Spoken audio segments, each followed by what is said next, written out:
Mon essai de la semaine, la BMW M5 Touring 2025.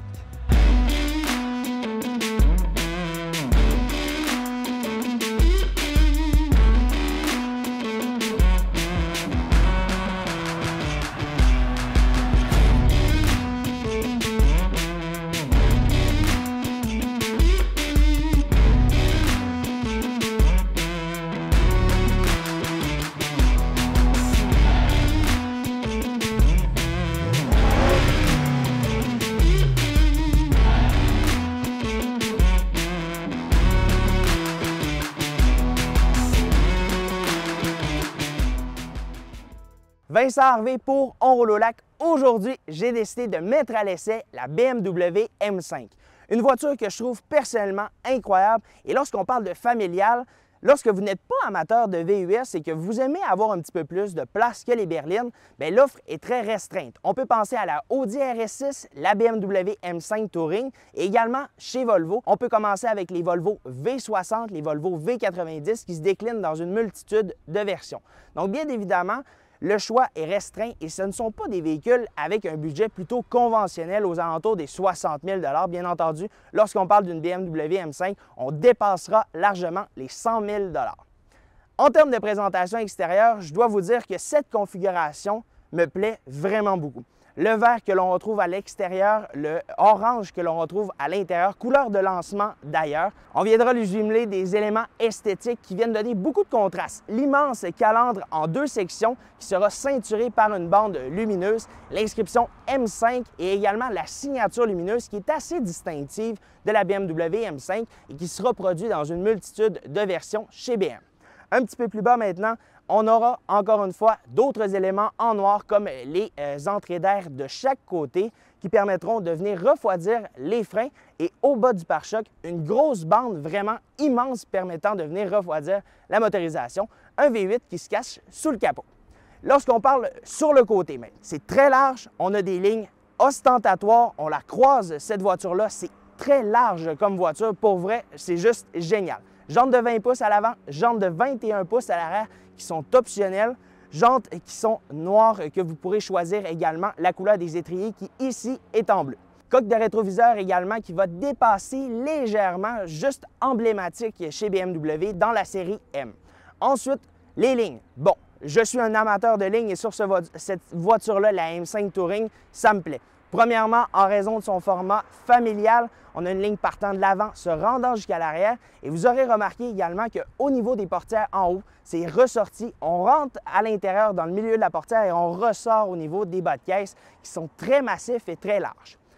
Aucune poignée de porte qui est apparente sur ce véhicule-là, comme dans presque l'entièreté des nouveaux produits chez BMW. Et j'aime le fait qu'on n'a premièrement pas de chrome sur la M5. Deuxièmement, l'ensemble est en noir, que ce soit les contours de fenestration qui sont en grande majorité vitrés. Un petit peu plus haut, les longerons de toit et le toit vitré, mais avec une impression de noir. Sérieusement, elle est juste exceptionnelle, cette BMW M5 Touring. Bon.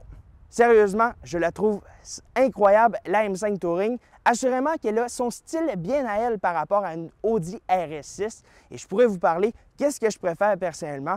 Et on a pas mal fait le tour de l'avant et du côté. On se retrouve derrière pour en discuter. Maintenant que je me retrouve derrière la BMW M5, c'est la partie personnellement que je préfère. Très large, très massive. Il y a plusieurs rappels du design que l'on retrouve. Par rapport au becquet arrière, c'est exactement la même forme que sur le diffuseur, lui aussi en noir lustré. On a des ailes qui sont très larges, mais ce que je n'aime pas, c'est qu'on n'ait pas pris, par exemple, des entrées d'air ou des sorties d'air. On a mis des réflecteurs. Donc ça, je trouve que c'est un petit peu raté. Il y a quelques éléments négatifs sur cette voiture-là, mais en général, elle me plaît personnellement. La lunette arrière est assez imposante quand même. On a ce gros essuie-glace arrière que j'aurais personnellement caché sous le becquet parce que je trouve ça un petit peu laid. On a le gros logo BMW, l'inscription M5 et on n'a pas d'inscription Touring. La signature lumineuse est très large, se retrouvant jusque dans les ailes arrière et ça, ça me plaît. Lorsqu'on descend un petit peu plus bas, j'ai mentionné déjà le diffuseur en noir lustré. On a un système d'échappement qui est assez imposant, 4 embouts d'échappement qui ne font pas énormément de sonorité. Donc ça, c'est un autre élément qui me déplaît. J'aurais aimé avoir un petit peu plus de son par rapport à ce véhicule-là et j'opterais pour un système d'échappement après marché. On a également la lumière de recul, donc qui n'est pas dans les feux arrière, elle se retrouve complètement au bas, un élément que je trouve complètement aucun rapport. On avait énormément d'espace dans ces lumières-là. Lorsqu'on parle de capacité de remorquage, elle est nulle. Ce n'est pas un véhicule fait pour tracter votre roulotte. Et lorsqu'on parle de capacité cargo, on a jusqu'à 1630 litres de capacité. Donc, bien évidemment, on peut y mettre des choses. Et sinon, on parle de 500 quelques litres lorsqu'on ne rabat pas la deuxième rangée.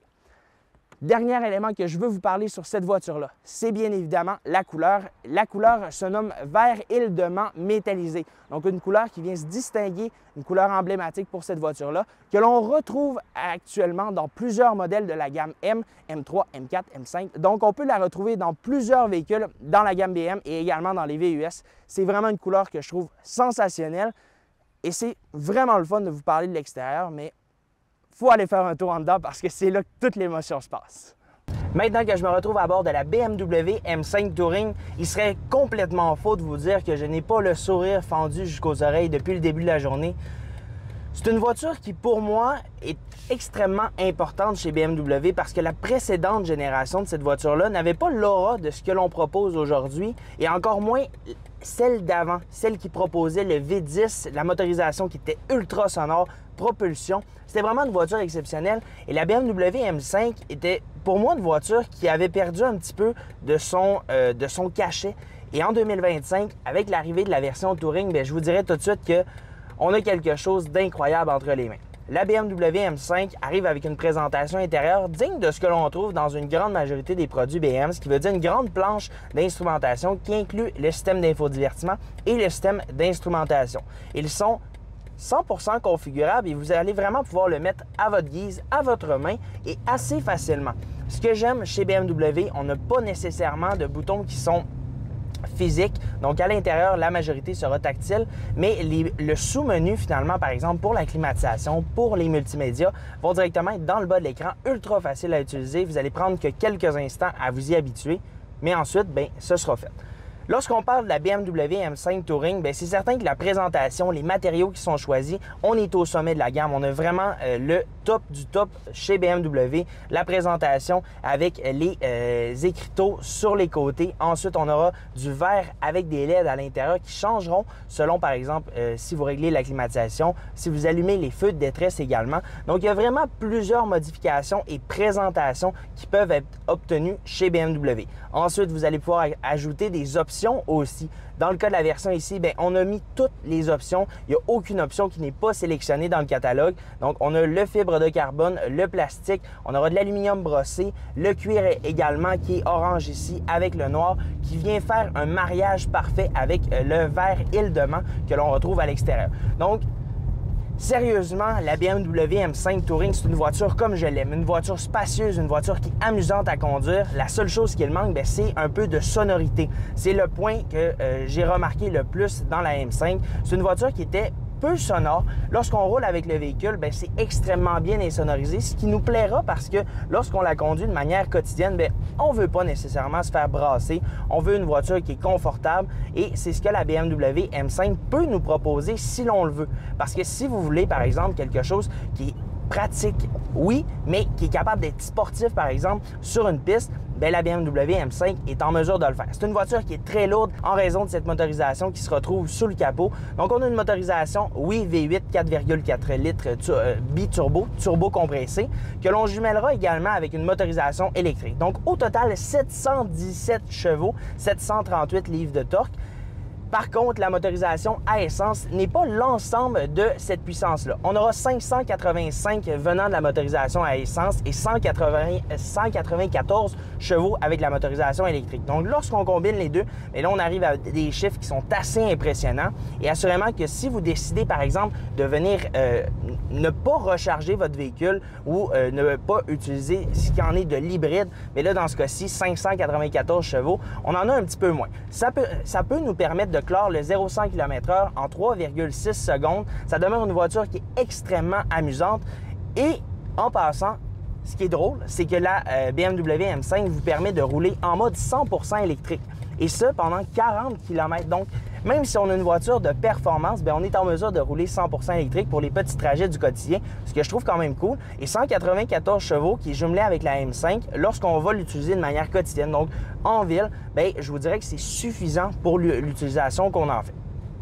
Bon, maintenant, ça c'est chose faite. La BMW M5 demeure une voiture que je l'ai mentionné, très spacieuse, autant aux places à l'avant. On a de l'espace au niveau des jambes, au niveau de la tête, c'est bien aussi. Un immense toit vitré qui permet d'avoir énormément de clarté et des sièges qui nous prennent en place, qui nous maintiennent bien en place. Donc ça, j'aime ça. Un bon soutien au niveau des épaules, au niveau latéral également et même au niveau du fessier. Donc, à ce point de vue-là, chez BMW, lorsqu'on parle de siège, on sait faire, on sait à la tâche.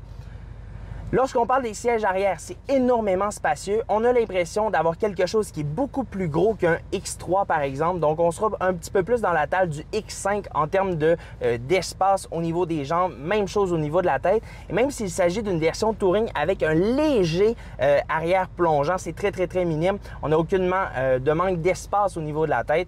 Donc, chez BMW, à ce niveau-ci, encore une fois, c'est très bien réussi. Donc, c'est pas complexe. La BMW a quelques points négatifs. La M5 a, premièrement, son poids, qui est le plus gros élément qui viendra lui nuire. Lorsque vous allez, par exemple, prendre une bretelle d'autoroute à une certaine vitesse, mais vous allez sentir que oui, là, le poids, on le ressent. On manque un petit peu d'adhérence au niveau du train avant. Donc, je l'ai ressenti à quelques reprises à la suite d'un virage, d'avoir un léger survirage à l'avant. Donc, si vous voulez faire de la piste avec ce véhicule-là, bien, assurément que ça ne roulera pas comme une M3, comme une M4, ça va rouler vraiment comme une M5 qui est très lourde. Donc, si vous voulez vraiment en faire une utilisation en piste, ce que, sérieusement, je doute fortement parce que la majorité des gens qui achèteront ce genre de produit-là, bien, vont en faire une utilisation en ville. Bon, ça, c'est chose dite. Encore une fois, je vous l'ai mentionné dès le départ, mais cette voiture-là demeure une voiture qui est amusante, oui, à conduire, mais vous le voyez actuellement, je suis à 100 km/h et j'ai pris une bretelle d'autoroute quand même assez dynamique, je pourrais dire. Et on sent que la majorité, il y a un gros transfert de masse à l'avant. Donc, on va sentir que l'auto va avoir tendance à tanguer d'un côté. Donc, pour certains, ça les gênera. J'ai mis à l'essai, il y a de ça quelques semaines, la Audi RS6 qui est moins lourde et je vous dirais que je n'ai pas ressenti cet effet d'un véhicule qui était très lourd et qui avait tendance à tanguer. Donc, c'est le point le plus important chez BMW, le point le plus négatif que l'on retrouve dans la M5, c'est d'avoir un véhicule qui est lourd. Pour certains, ça ne les gênera pas parce que, en règle générale, on va l'utiliser au quotidien. Et vous pourrez également obtenir une version Touring, oui, mais une version berline conventionnelle. Il y aura une petite différence de prix entre les deux, mais je vous dirais que personnellement, je trouve la Touring beaucoup plus belle, beaucoup mieux finie parce que la M5 conventionnelle, je trouve que l'arrière est drôlement travaillé, tandis que chez BMW, avec la Touring, on a fait un excellent boulot. Parce que si l'on parle de prix, bien, il n'y a pas une énorme différence entre ces deux versions-là. On peut tout de suite parler d'une version berline qui débute à 151 900 $. Et dans le cas de la version Touring, bien, elle sera moins chère, donc 149 479 $. Et ça, c'est de base. Vous allez pouvoir sélectionner une multitude d'options et pouvoir grandement dépasser les 170 180 000 $ comme celle que je conduis actuellement, qui est équipée de toutes les options. Et sérieusement, je le réitère, la configuration ici, qui est la même que celle de lancement, je la trouve juste incroyable. Lorsqu'on parle de la BMW M5, bien, ça demeure un produit qui est un petit peu difficile à obtenir. Même chose que chez Audi avec la RS6. La M5 Touring est disponible actuellement dans plusieurs concessions avec une unité en stock.